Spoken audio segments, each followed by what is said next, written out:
نعبدہ و نصلی علی رسول الکریم۔ کل ہم نے جو نماز کی خصوصیات تھی ان کا ذکر کیا تھا۔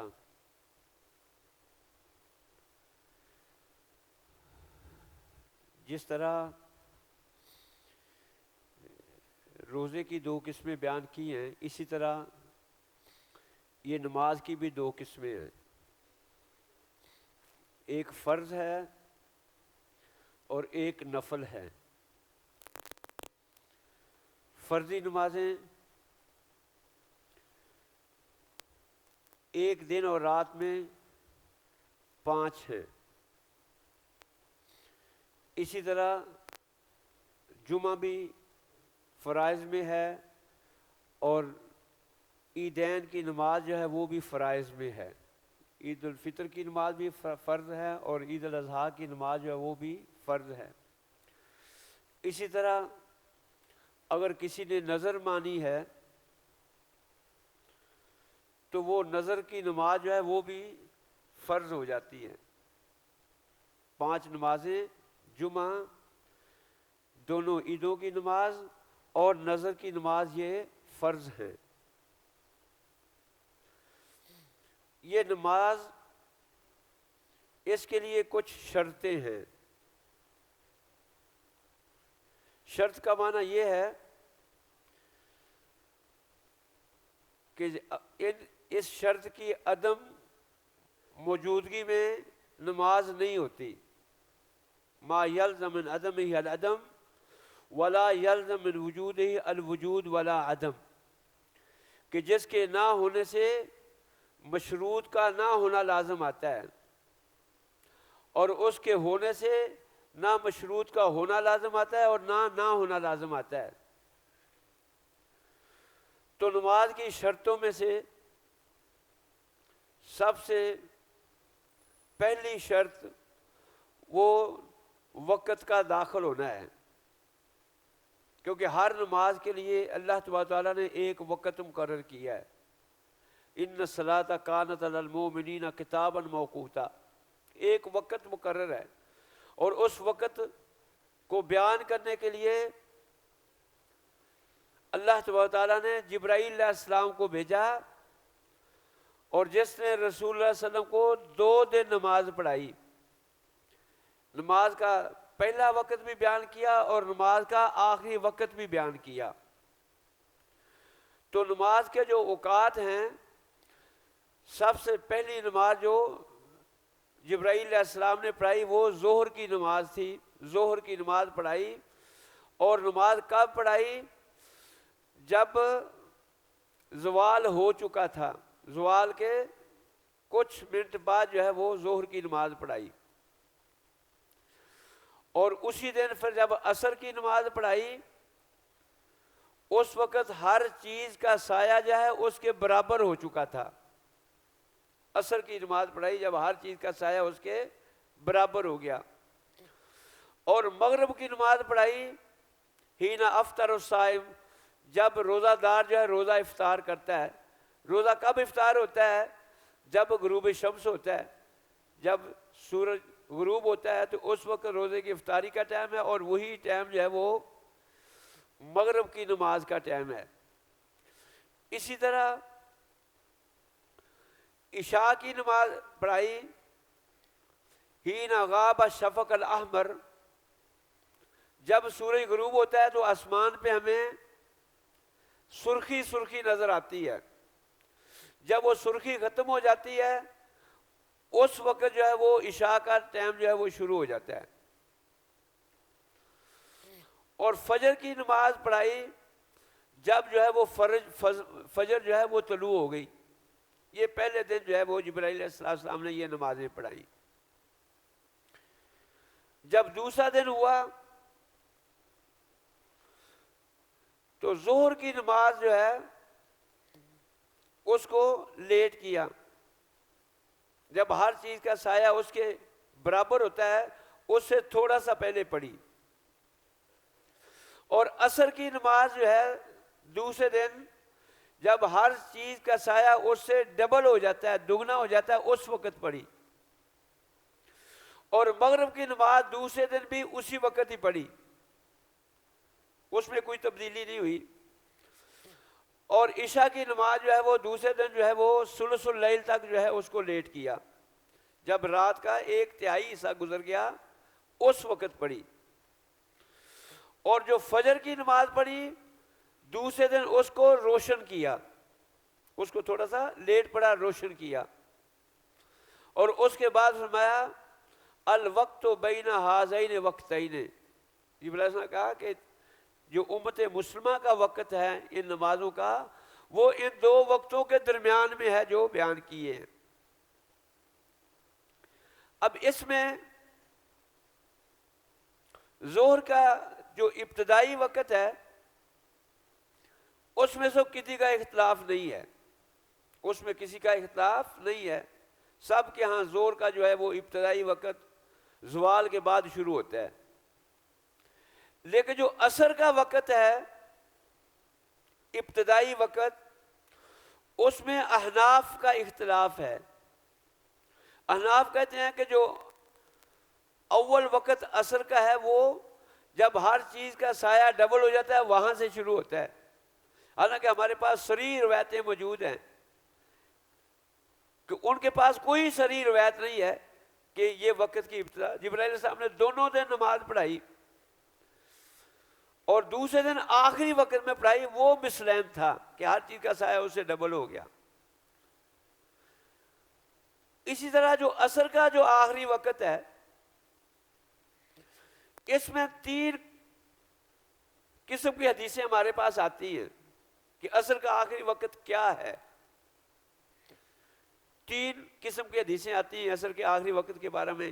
ایک تو وہ جو جبرائیل علیہ السلام نے پڑھائی تھی کہ جب ہر چیز کا سایہ جو ہے اس کے ڈبل ہو جاتا ہے اس وقت تک جو ہے اپنا زور کا عصر کا جو ہے وہ وقت جو ہے ڈبل ہونے تک ہے. ایک حدیث آتی ہے وَالشَّمْسُ مُرْتَفِعٌ، کہ ابھی جو ہے وہ سورج بہت بلند ہوتا اور اس کے اندر جو ہے تھوڑی سی جو ہے وہ شدت کم ہو جاتی، اس میں تھوڑی سی جو ہے وہ شدت کم ہو جاتی، اس میں تھوڑا تھوڑا سرخی سی آ جاتی. اور ایک جو ہے حدیث میں ہے کہ من ادرک رکعتن قبل ان تغرب الشمس فقط ادرک الصلاۃ، کہ جو عصر کی نماز میں سے ایک رکعت جس کو مل جاتی ہے سورج غروب ہونے سے پہلے، اس کو عصر کی وقت کی نماز مل جاتی ہے. پھر علماء نے جو ہے اس کی توجیہ بیان کی ہے کہ یہ 3 حدیثیں آئی ہیں تو اس کا معنی کیا ہے. تو جو اس کا توجیہ بیان کی گئی ہے وہ یہ ہے کہ جو افضل وقت ہے عصر کا وہ اس وقت تک ہے جب تک سورج ہر چیز کا سایہ اس سے ڈبل نہیں ہوتا. ڈبل ہونے تک افضل وقت ہے. اس ڈبل ہونے کے بعد جائز ہے، وقت جائز ہے کہ بندہ نماز پڑھ لے جب تک سورج جو ہے وہ بلند ہے، اس کے اندر سرخی مائل نہیں ہوئی. یہ مرت شمس کے لفظ ہیں، جب سورج جو ہے وہ سرخ ہو جاتا ہے جب تک وہ لفظ نہیں وقت نہیں ہوتا وہاں تک جائز ہے.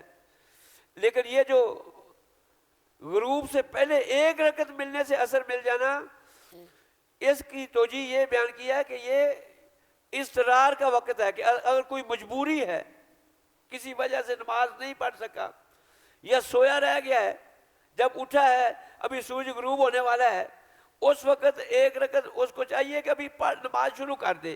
اگر ایک وقت بھی جو ہے وہ غروب سے پہلے مل جاتی ہے گویا کہ اس کو عصر کی نماز مل گئی ہے.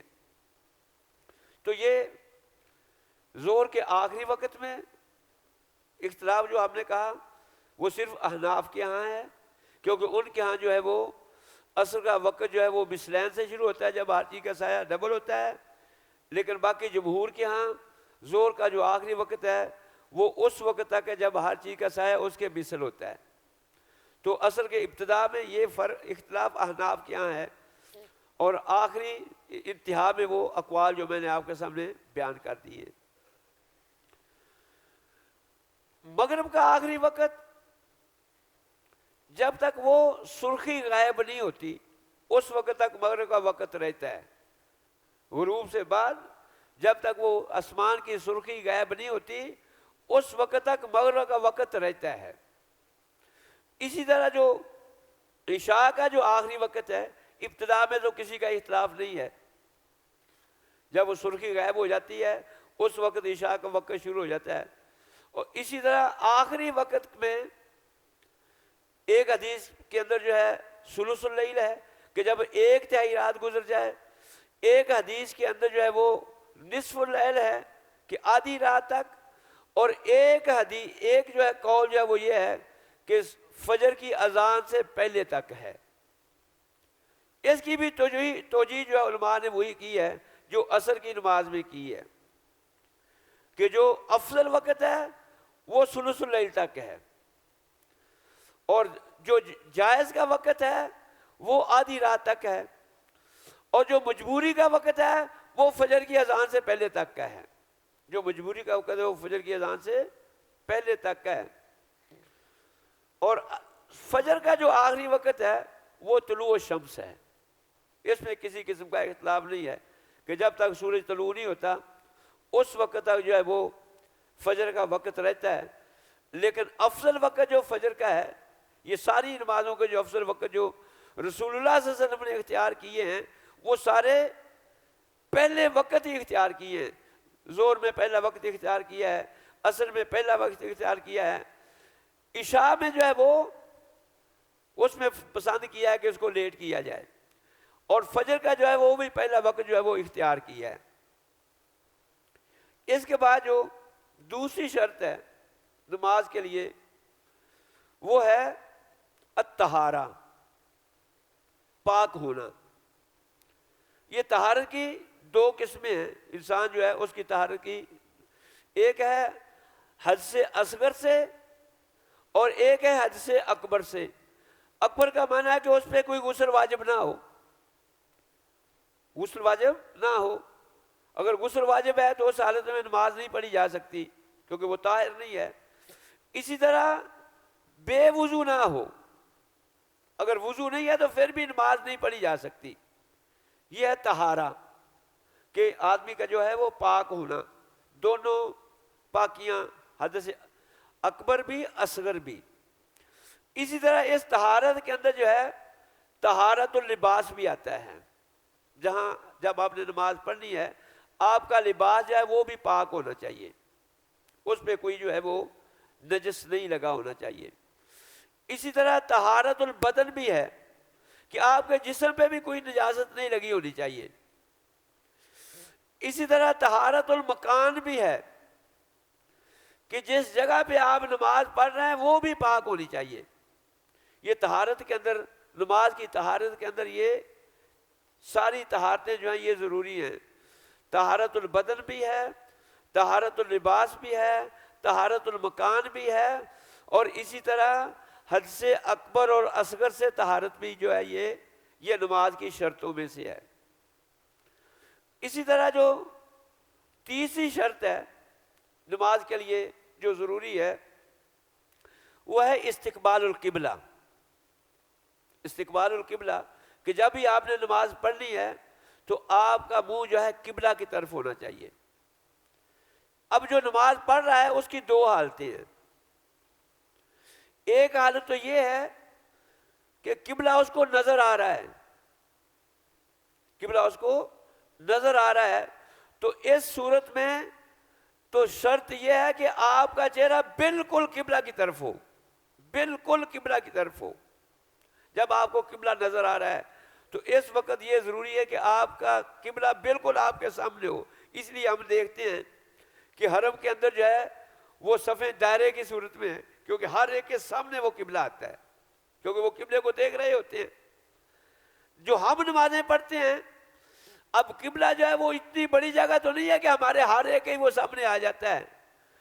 تو جو دور رہنے والا ہے, جو قبلے سے دور ہے, جس کو قبلہ نظر نہیں آ رہا, اس کے لیے شرط یہ ہے کہ قبلے کی جہت کے اندر اس کا منہ ہو، جس سمت کے اندر قبلہ ہے اس سمت کو منہ کر کے جو ہے وہ نماز پڑھے۔